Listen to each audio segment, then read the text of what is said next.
नमस्ते बच्चों, आप भले तो जग भला इस पाठ में फिर से एक बार आपका स्वागत है।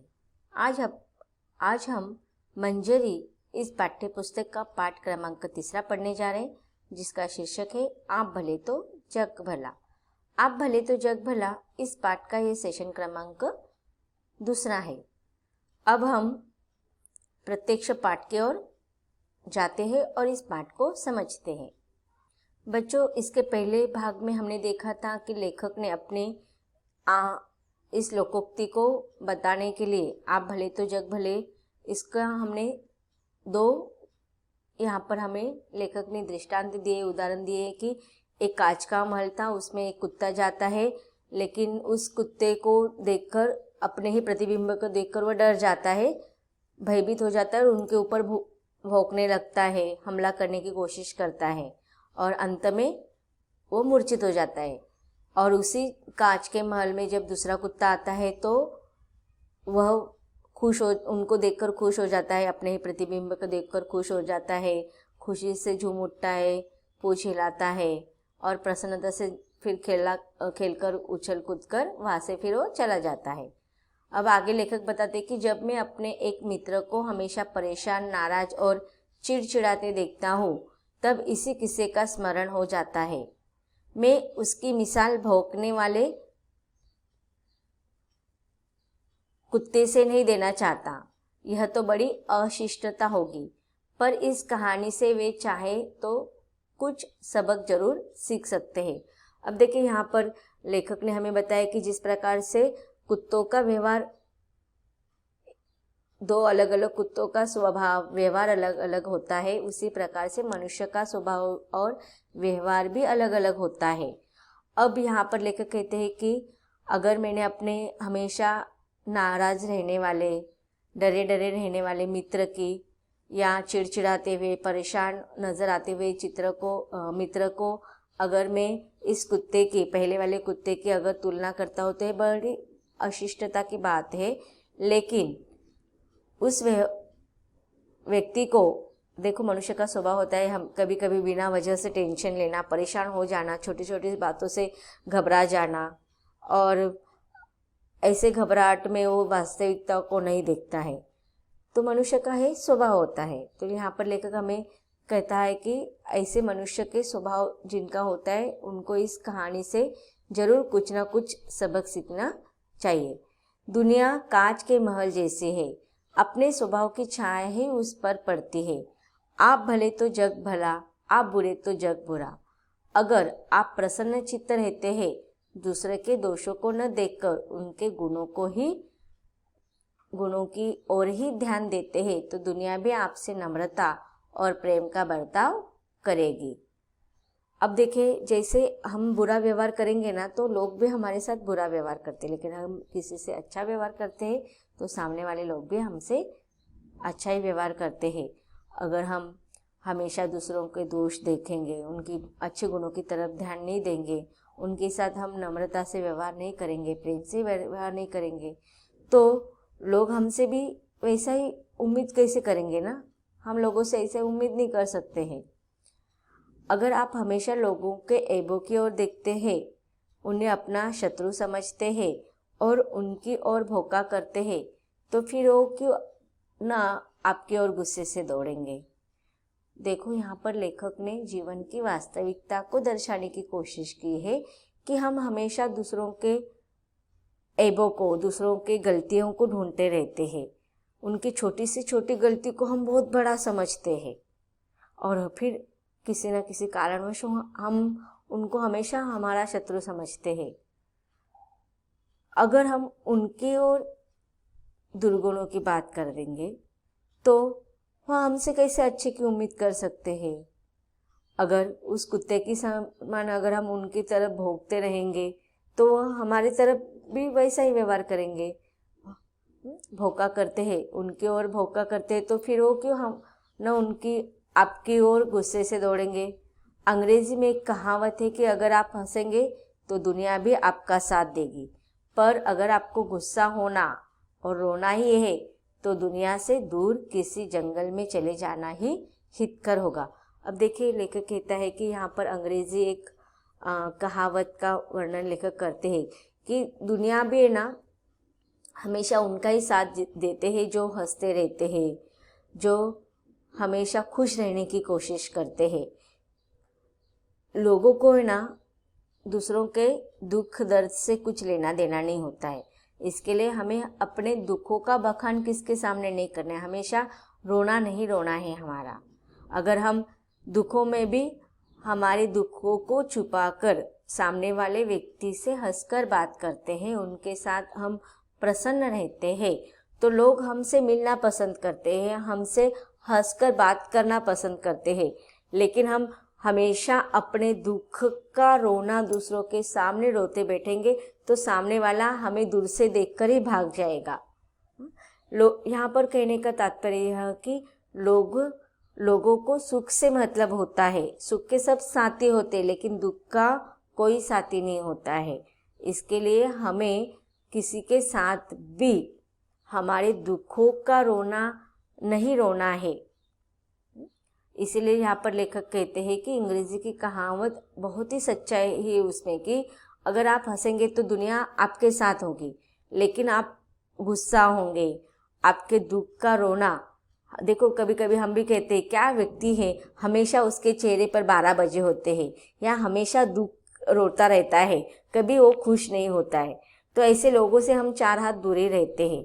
तो इसीलिए लेखक कहते हैं कि जो लोग हमेशा गुस्सा करते हैं, रोना रोता रहता है, दुखों का रोना रोता रहता है, तो दुनिया उससे भागती रहती है। तो ऐसे लोगों को क्या करना चाहिए, जंगल में जाकर ही अपना बसेरा बसाना चाहिए, क्योंकि वो लोगों के बीच में कभी टिक नहीं पाएंगे। इसीलिए लेखक कहते हैं कि यहाँ पर हम सोच सकते हैं कि लोग है ना सुख के साथी होते हैं लेकिन दुख में कोई नहीं। इसके लिए हमें कभी भी अपने दुखों का बखान लोगों के सामने नहीं करना चाहिए। अमेरिका के मशहूर नेता अब्राहम लिंकन से किसी ने एक बार पूछा, आपकी सफलता का सबसे बड़ा रहस्य क्या है? उन्होंने जरा देर सोचकर उत्तर दिया, मैं दूसरों की अनावश्यक नुक्ताचीनी कर उनका दिल नहीं दुखाता। अब देखिए यहाँ पर अब्राहम लिंकन ने बहुत ही सुंदर उत्तर दिया है कि हमारे पास जो समय होता है वो बहुत ही महत्वपूर्ण होता है। हमारा समय इतना महत्वपूर्ण होता है लेकिन लोग इसको समझते नहीं है। हम क्या करते हैं, अनावश्यक बातों में दूसरों की जीवन में ताक झाक करना, दूसरों की बुराई करना और दूसरों की बुराई करके हम उनका दुख, उनके मन को हम चोट पहुंचाते हैं।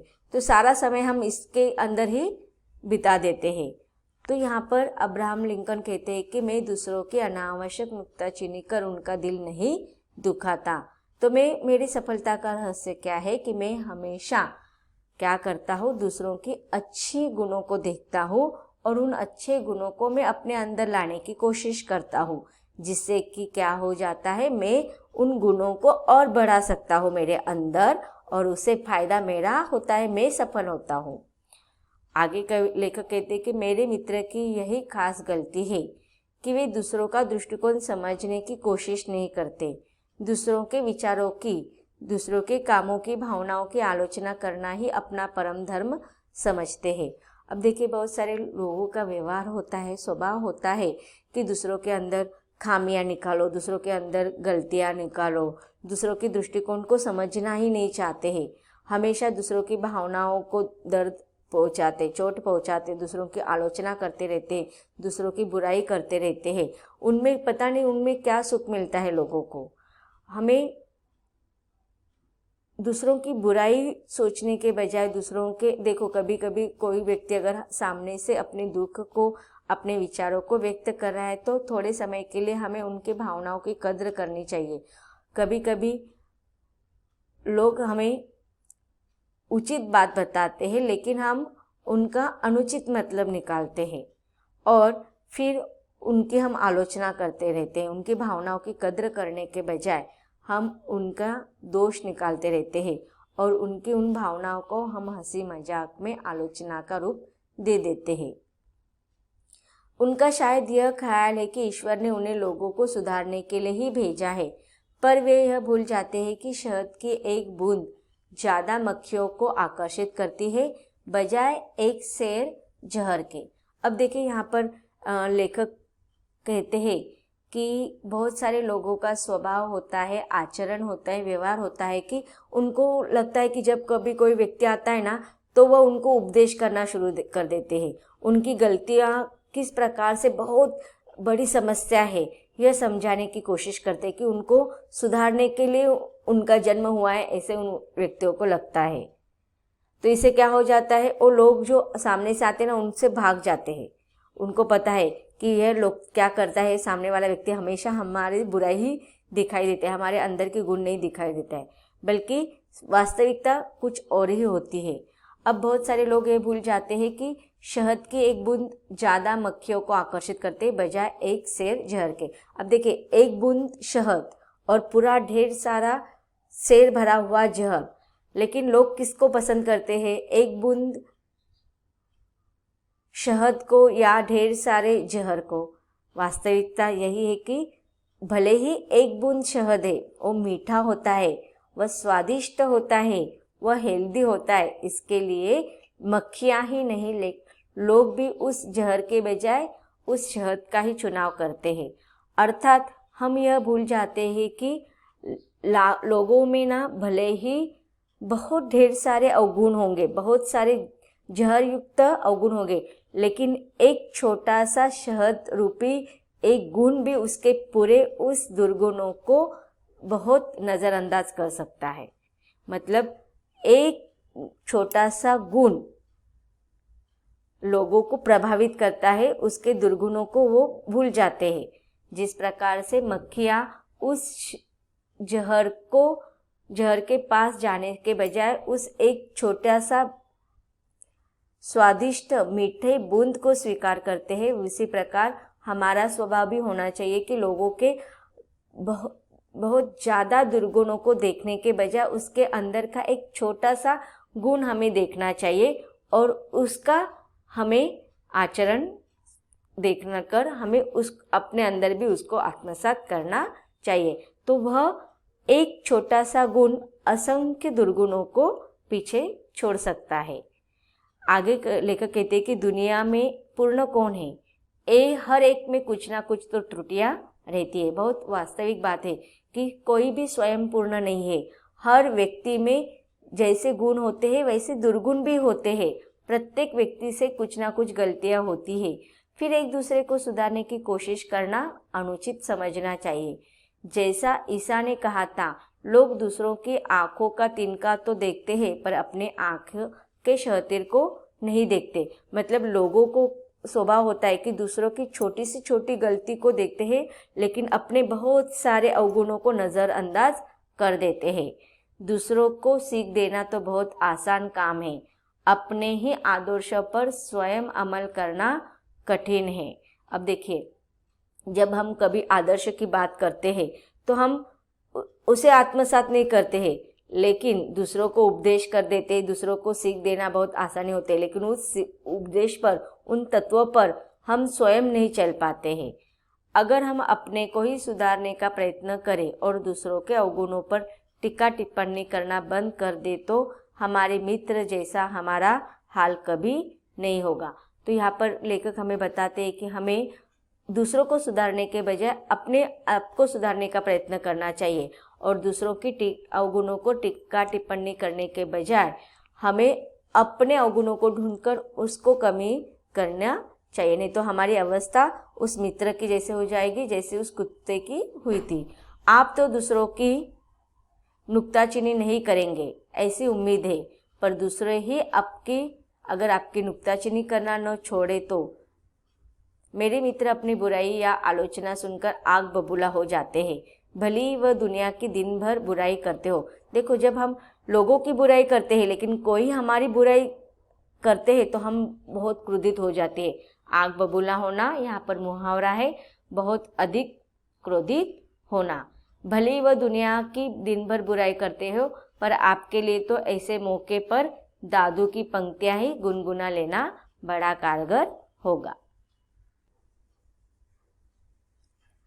तो बच्चों, यहाँ पर लेखक ने हमें अलग अलग उदाहरणों के द्वारा, दृष्टांतों के द्वारा बताने की कोशिश की है कि किस प्रकार से आप अच्छे हैं तो सारा संसार आपको अच्छा लगेगा, लेकिन आप बुरा है तो सारा संसार आपको बुरा ही दिखाई देगा। आगे भी हमें इस पाठ को पढ़ना है, लेकिन उसको हम पाठ के अगले सेशन में पढ़ेंगे। धन्यवाद।